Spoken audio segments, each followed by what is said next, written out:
Political officials across our country, from communities, from cities and so forth, they don't know anything about this. This isn't some trade agreement. It is a total removal of sovereignty from these countries, which will also result in a completely new currency called the Amero. Fall. Apart from that, I think one thing people who are dollar-based need to focus on is the Amero. That's the one thing that nobody's talking about that I think is going to have a big impact on everybody's life in Canada, the U.S., and Mexico. The Amero is the proposed new currency for the North American community, which is being developed right now between Canada, the U.S., and Mexico to make a borderless community, much like the EU, and the dollar, Canadian dollar, U.S. dollar, and the Mexican peso replaced by the Amero. By default of this agreement, the American Constitution will eventually be obsolete. You would think that a situation like this would be on the cover of every major newspaper. That is until you realize that the people who are behind this movement are the same people behind the mainstream media, and you are not told what you're not supposed to know. The North American Union is the same concept as the European Union, the African Union, and the soon-to-be Asian Union, and the same people are behind all of them. And, when the time is right, the North American Union, the European Union, the African Union, and the Asian Union will be merged together, forming the final stages of a plan these men have been working on for over 60 years. A one-world government.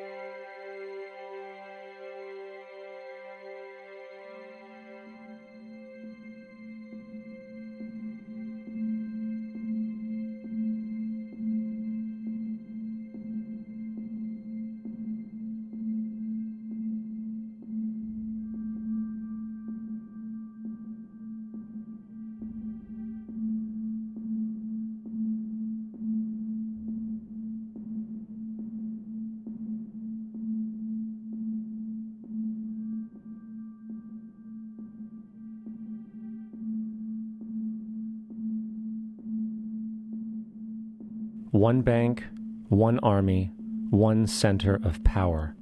And if we have learned anything from history, it is that power corrupts, and absolute power corrupts absolutely.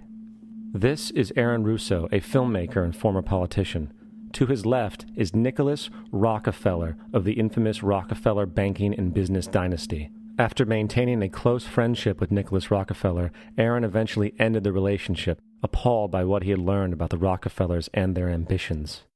I got a call one day from an attorney woman I knew, and she said, "Would you like to meet one of the Rockefellers?" I said, "Sure, I'd love to." And we became friends, and he began to divulge a lot of things to me. So he said to me one night, he said that there's going to be an event there, and out of that event, you're going to see we're going to go into Afghanistan, so we can run pipelines from the Caspian Sea. We're going to go into Iraq to take the oil and establish a base in the Middle East, and we're going to go into Venezuela and try and get rid of Chavez. And the first two they've accomplished. Chavez they didn't accomplish. And he said you're going to see guys going into caves looking for looking for people that they're never going to find.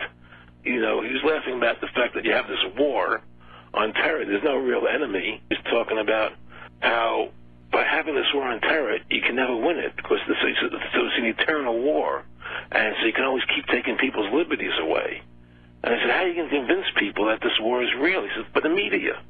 The media can convince everybody it's real. I mean, you know, it's just that you keep talking about things. You keep saying it over and over and over again, and eventually people believe it.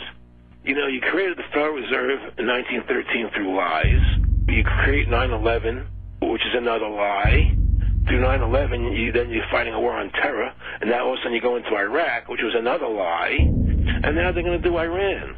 You know, and it's all one thing leading to another, leading to another, leading to another. Now, I would say, what are you doing this for? What's the point of this thing? You have all the money in the world you ever want. You have all the power. I said, you know, you're hurting people. It's not a good thing. And he would say, what do you care about the people for? Take care of yourself and you take care of your family. And then I said to him, what are the ultimate goals here? He said, the ultimate goal is to get everybody in this world chipped with the RFID chip and have all money be on those chips and everything on those chips. And anybody wants to protest what we do or violate what we want, we just turn off their chip. That's right, microchipped. In 2005, Congress, under the pretense of immigration control and the so-called war on terrorism, passed the Real ID Act, under which it is projected by May 2008, you will be required to carry around a federal identification card, which includes on it a scannable barcode with your personal information. However, this barcode is only an intermediary step before the card is equipped with a Verichip RFID tracking module, which will use radio frequencies to track your every move on the planet. If this sounds foreign to you, please note that the RFID tracking chip is already in all new American passports. And the final step is the implanted chip, which many people have already been manipulated into accepting under different pretenses. We have a Florida family who are really pioneers in a brave new world. They have volunteered to be the first ever to have microchip identification devices implanted into their body. After 9/11, I was really concerned with the security of my family. I wouldn't mind having something planted permanently in my arm that would identify me. In the end, everybody will be locked into a monitored control grid where every single action you perform is documented. And if you get out of line, they can just turn off your chip, for at that point in time, every single aspect of society will revolve around interactions with the chips.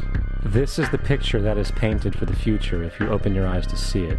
A centralized one-world economy where everyone's moves and everyone's transactions are tracked and monitored, all rights removed.